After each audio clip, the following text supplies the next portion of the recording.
What if the most famous love story in the British monarchy was never a love story at all? Bu a perfectly planned assent? What if Prince Harry didn't stumble into this relationship of his own free will? Bu was gradually drawn into a pre-existing network. ETS threads woven long before their first meeting? These are precisely the questions that have been surfacing since all photo, all names, and all connection resurfaced, suddenly painting a completely new picture. At the center of this development is Prince Harry, who is said to have consistently ignored rumor, warning, and clues for years. Initially, it was just a few isolated photos circulating online. Yacht shot, events, exclusive locations that hardly seemed to fit Meghan Markle's income at the time. But, as so often happens, it all began innocently enough, almost ridiculously small. Something that could be ignored, something one wanted to ignore. But over time, the clues mounted. The same name kept appearing in the background. Soho House. Officially, an exclusive club for creative entrepreneurs and influencers. Unofficially, however, it was a meeting place for power, money, and strategic contact. What was striking was not only the frequency with which Meghan Markle appeared there, but also the fact that she had access to this network for years without meeting the usual financial requirement. At the latest, when the name Marcus Anderson music started appearing more and more frequently, even long-time observers of the royal began to take a closer look. Anderson was not considered an ordinary acquaintance, but a key figure, someone who made connection, accelerated carry, and placed people precisely where they were needed. HIS proximity to Meghan Markle was remarkably consistent. He was present at events involving important contact and, eventually, at those occasions where Meghan Markle's and Prince Harry's worlds intersected. What had long seemed like coincidence suddenly began to appear systematic. Charity events, private dinner, social gathering with precisely those people who also played a role in Prince Harry's inner circle. Observers noted that Meghan Markle was always just an invitation, a meeting, or a recommendation away from penetrating deeper into this circle. And time and again, Soho House emerged a connecting link. The situation became particularly explosive when financial details were publicly discussed. Hotel stay, membership, and a lifestyle that demonstrably cost a five-figure sum annually, some that were hardly explainable by Meghan Markle's known income. Internal evidence suggested that certain membership had not only been reduced but had been completely taken over. This is not uncommon in exclusive networks, but only when a person is considered strategically valuable. Looking back at Prince Harry and Meghan Markle's wedding, it seemed like a turning point. What was once celebrated a grand romantic event now appeared to many observers a carefully curated gathering of influential networks. A striking number of guests at direct or indirect ties to Soho House. Members, investors, organizers, and long-time associates from the very circle that had accompanied Meghan Markle's rise to fame. There were fewer people from her past present, but a striking number from the very circle that had shaped her development. Added to this were all warnings that had long gone unheeded. Indication from Prince Harry's immediate family regarding background check, all contact, and unusual overlaps. At the time, these concerns were dismissed as mistrust or an overaction. Today, they appear to many as an early warning signal that was deliberately ignored. The question of why these connections were so rarely scrutinized is particularly sensitive. Why did certain names keep surfacing without major media outlets consistently pursuing them? Why did Soho House, despite its central role, mostly remain a footnote? And why were indications of past connection, contact, and funding structure so rarely brought together in public? For Prince Harry himself, this realization is said to have been like a gradual awakening. No loud scandal, no public outburst, but a slow piecing together of puzzle pieces. All photos took on new meaning, all encounter suddenly seemed planned, all conversations sounded, in retrospect, like rehearsed routine. The question of whether it was all based on chance or whether there was a long-term plan behind it could no longer be ignored. In the end, a thesis emerged that is uncomfortable and yet is gaining more and more support. This relationship was not just a private matter, but the result of a perfectly functioning network. Prince Harry was not the savior, but the target. Not chance, but the culmination music of years of preparation. But what does this mean for the future? What role do these networks still play today? And why is the public reckoning so hesitant? Even though the evidence is becoming increasingly clear? Was it really over a strategic rise that is only now becoming apparent in its full scope? The answer to these questions are still pending. The debate, however, has only just begun. With each new detail, the picture of a system that went far beyond a relationship became clearer. Observer began to view so as not merely a backdrop, but an active driving force behind this development. The club appeared less a meeting place for creative and more a hub where care, relationship, and access were strategically organized. In this environment, the name Marcus Anderson gained further prominence because his role extended beyond social connection to include targeted placement. Analysts noted that Anderson was present in precisely those cities where Meghan Markle made crucial moves: Toronto, New York, and London. Wherever media, investor, and influential figure gathered, the network that paved her way was also present. This was not so much about acting role or public appearance, but rather about access to exclusive spaces where decisions were made. Those who were there didn't need to be invited, they were strategically placed. It was also striking that this pattern coincided precisely with Prince Harry's travel, charity events, polo match, and private party with overlapping guest list. The impression arose that two lives hadn't collided by chance, but had been systematically steered toward each other. Meghan Markle didn't seem like an outsider, but rather someone who moved effortlessly in this circle and knew her unwritten rule. The question of how this access was financed was particularly explosive. Internal evidence suggested that certain memberships were fully funded over several years. In exclusive club, this only happens when a person is seen an investment, not a guest, but a project. This revelation added a new dimension to the entire story. It indicated that it was never just about social connection, but about long-term planning.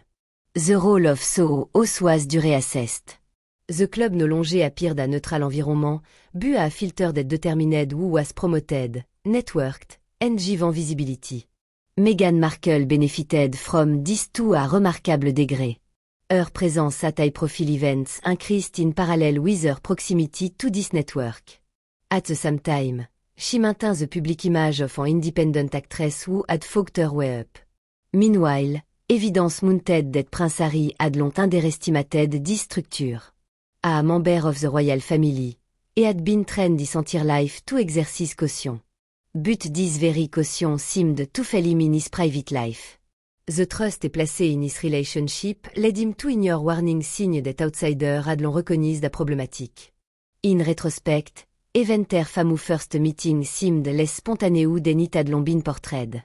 The people involved were not chosen at random, but were deeply embedded in the same network. Each encounter, in retrospect, seemed like another step in a predetermined process. The speed with which the relationship developed further reinforced this impression. Critics still question why these connections were so rarely and consistently examined. Was it deference to the monarchy, media reticence, or simply the power of the networks involved? The fact is that many clues were publicly available for a long time, but were never brought together. Only now is a complete picture emerging that is difficult to ignore. This process of realization is said to have been painful for Prince Harry. Not a sudden shock, but a gradual realization that many decisions were not made by chance. All encounters suddenly seemed planned, all friendships strategic. Trust in one's own perception began to have. At the end of this section, a central question remain unanswered. Was Meghan Markle an actor or a product of this system? Was she being manipulated, or was she the one manipulating it? And what role did Prince Harry truly play? Was he an equal partner or part of a plan whose full implication are only now becoming apparent? These questions are being asked with increasing urgency, demanding answers that no one has yet been willing to provide publicly. The deeper observer delved into the structure, the clearer it became that a single individual repeatedly emerged a hinge between worlds. Marcus Anderson no longer appeared a peripheral figure, but a constant presence at crucial juncture over many years. His role was increasingly interpreted as that of an organized who controlled access and facilitated encounter that would otherwise have been unlikely to occur. The precision with which certain encounters were repeated was striking. Events where royal philanthropists mingled with international business people, media, and influencers showed striking overlaps. Names repeatedly appeared in the same context. Not by chance, according to many analysts, but as a result of deliberate placement. Anderson was seen as someone who not only had contact but also knew when and where to use them effectively. In this context, the close relationship between Meghan Markle and Anderson was also re-evaluated. Their connection seemed less friendly than functional. It appeared to open doors, and she used them. For years, this dynamic was dismissed as normal part of social networking. But in conjunction with latte development, it took on a different significance. The impression arose that important step in Meghan Markle's public rise did not occur in isolation but were accompanied by her. It was particularly striking that Anderson's presence remained visible even in moments that seemed private. Wedding, exclusive celebration, trips, social highlights. He was always part of the inner circle without being in the spotlight himself. It was precisely this reticence that made his role all the more intriguing to many observers. Power here was not demonstrated through visibility, but through control over process. At the same time, evidence mounted that Prince Harry had long underestimated this influence.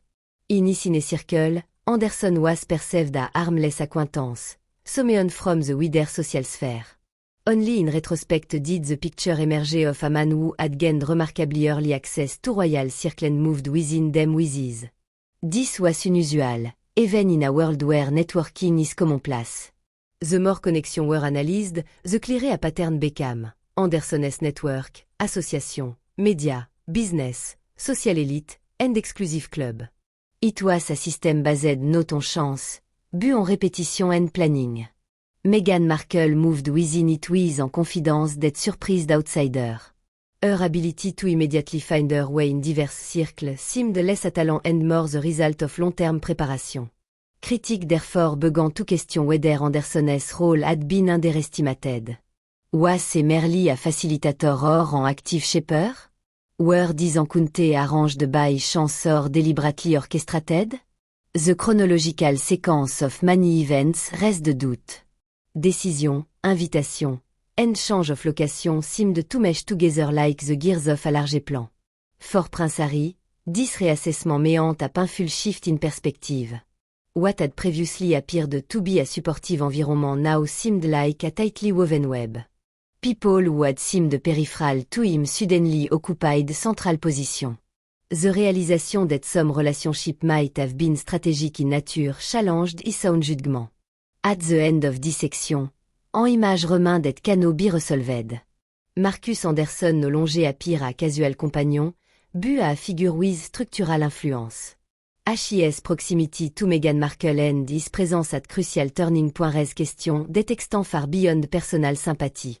Was he en observer or en architecte, a supporter or a puppet master? And how much of what was considered a spontaneous love story was, in reality, meticulously planned? This question remain unanswered, yet they gain increasing weight. This emotional reassessment was accompanied by a sober calculation that stripped the entire music construct of its romantic venet. Observer began compiling figure, comparing cost, and corroborating time frame. What emerged could not be explained by good feeling, but only by mathematics. Travel across continent, stay in top hotel, exclusive membership, private events with exorbitant entrance fee. All of this resulted in a cost profile that far exceeded publicly known income. Access to exclusive club, in particular, came into focus. Such membership are not only expensive, they are deliberately restrictive. Discounts are rare, and full cost coverage is even rare. Nevertheless, evidence mounted that this was precisely what had been happening for years. Not sporadically, not en exception, but systematically. For analysts, this was a crucial turning point. Because those who are continuously financed are not considered guests in such circle, but rather investment. This figure changed the perspective on the lifestyle they had previously enjoyed. What had previously been portrayed a glamourous independence now appeared to be a subsidized existence within a controlled framework. Observer noted that certain expenditure coincided precisely with period of intensified networking. The closer the contact, the higher a standard of living. Coincidence seemed increasingly less plausible en explanation. Prince Harry, too, was du trust into a new role. In this interpretation, et appeared the note as the origin of the ascent, bu à its culmination. The financial logic suggested that the preparation had begun long before the public relationship. Those who are kept in exclusive circle for years, the argument went, do not do so without a purpose. The purpose must offer a corresponding return. The consistency of the support was particularly striking. It wasn't about one-off assistance or sporadic invitation. Rather, a picture of continuous support emerged. This type of patronage is known in elite networks, built exclusively for individual whose future position is considered strategically important. The question, therefore, was no longer whether support had been provided, but why. The longer these figures were analyzed, the more the original narrative crumbled. The portrayal of a self-determined musical career clashed with the reality of systematic funding. Observer emphasized that this discrepancy was not morally, but structurally relevant. It alters the classification of all decisions, en county, and public appearance. For Prince Harry, this realisation meant a painful shift in perspective. What once appeared to be a mutual rapprochement now seemed like the convergence of two uniquely prepared paths. While he took his position for granted, on the other side, every step seemed calculated, not improvised, but meticulously planned. At the end of this section, an inconfortable conclusion emerged. Number Duntley. They told a story of patronage, preparation, and strategic placement, a story that could not be explained by chance. The crucial question, however, remained unanswered. Who financed this path, and with what goal? Was Prince Harry merely part of a love story, or the central element in a shame that had begun long before him? These questions are pressing and demand answers that no one seemed willing to provide. Looking at the wedding, the analysis reached a point where doubt could hardly be suppressed. What was publicly celebrated a romantic highlight appeared, upon closer inspection, to be a strategically staged mega-event. Observer who revisited the guest list years later found that it offered less of a cross-section of a life lived and more of a concentrated collection of influential connections. Names, role, and affiliation formed a pattern that hardly seemed random. The dominance of a particular milieu was especially striking. A significant portion of the guest could be directly or indirectly linked to Soho House.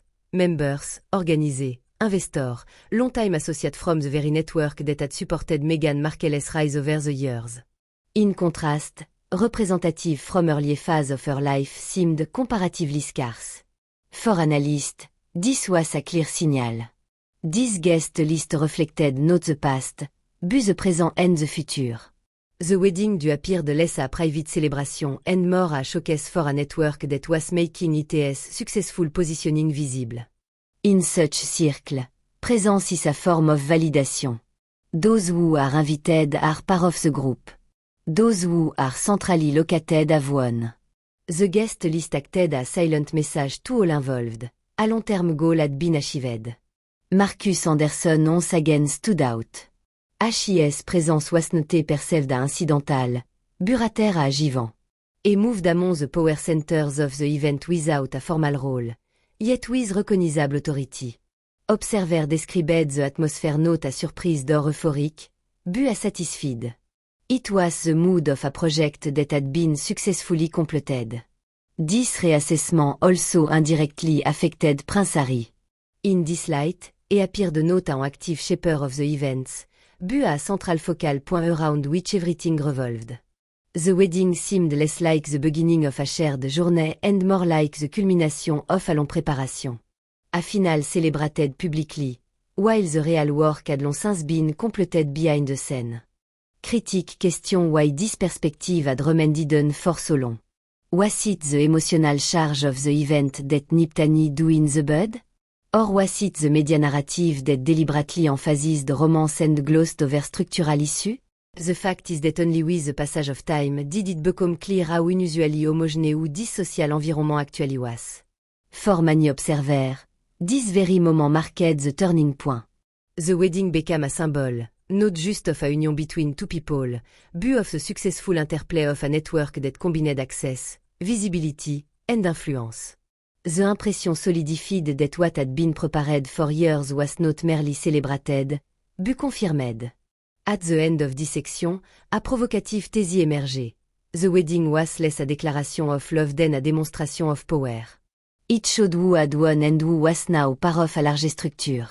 But what does this mean for the future? What role do these networks still play behind the scene today? And above all, was Prince Harry the instigator or the stakeholder? This question remain open and demand answer that no one has yet been willing to provide publicly. The final turning point came not from new image or new figure, but from all warning that had long been ignored. The focus was on Prince William, whose early concern now appear in a completely different light. What was interpreted at the time a overcaution, familial interference, or mistrust now seem, in retrospect, like on attend to haver harm. Background check and irregularity in Meghan Markle's circle were known to the palace but were never addressed publicly. Observer note that this very reticence was crucial. Instead of intervening early, the decision was made to de-escalate. The relationship was not to be hindered, nor was the public image to be damaged. But it was precisely this passivity that allowed the existing networks to continue operating undisturbed. Prince Harry was considered emotionally vulnerable, someone who prioritized the trust over caution, a circumstance that made him susceptible to a perfectly orchestrated display of closeness. Only in retrospect did it become clear that many of the warning signs at the time were consist. Indication of unusual connection, striking overlaps between private contact and strategic networks, and a speed that was not coincidental. Prince William is said to have recognized this pattern, but his warnings were muted. They didn't fit the desired narrative of a modern, boundless love story. Observer increasingly perceived an irreversible process. Prince Harry distanced himself from his family, while his trust shifted to an ever smaller circle. This very circle, however, was closely intertwined with the structure that had previously played a central role. The isolation didn't appear accidental, but rather functional. Critical voices disappeared, while affirmative voices remained. Today, this break seemed like a logical consequence, not a spontaneous escalation, but the end point of a long prepared development. Prince Harry suddenly found himself no longer caught between two worlds, but completely outside the structure that could have protected him. The network that had accompanied Meghan Markle's rise, on the other hand, remained intact and functional. In the end, the assessment is sobering. This story is less about personal guilt than about power mechanism operating in secret. It shows how networks function, how they position people, and how difficult it is to escape them when their existence is recognized too late.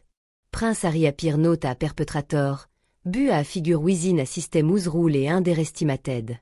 The outlook remains open and unsettling. What role do these networks still play today? What information is known but remains unspoken? And why do media outlets and institutions continue to shy away from thoroughly investigating this connection?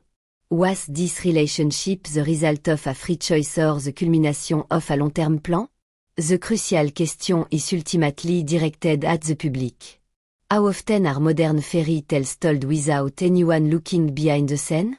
And how many truths remain invisible along a day are inconvenient? The story is not over.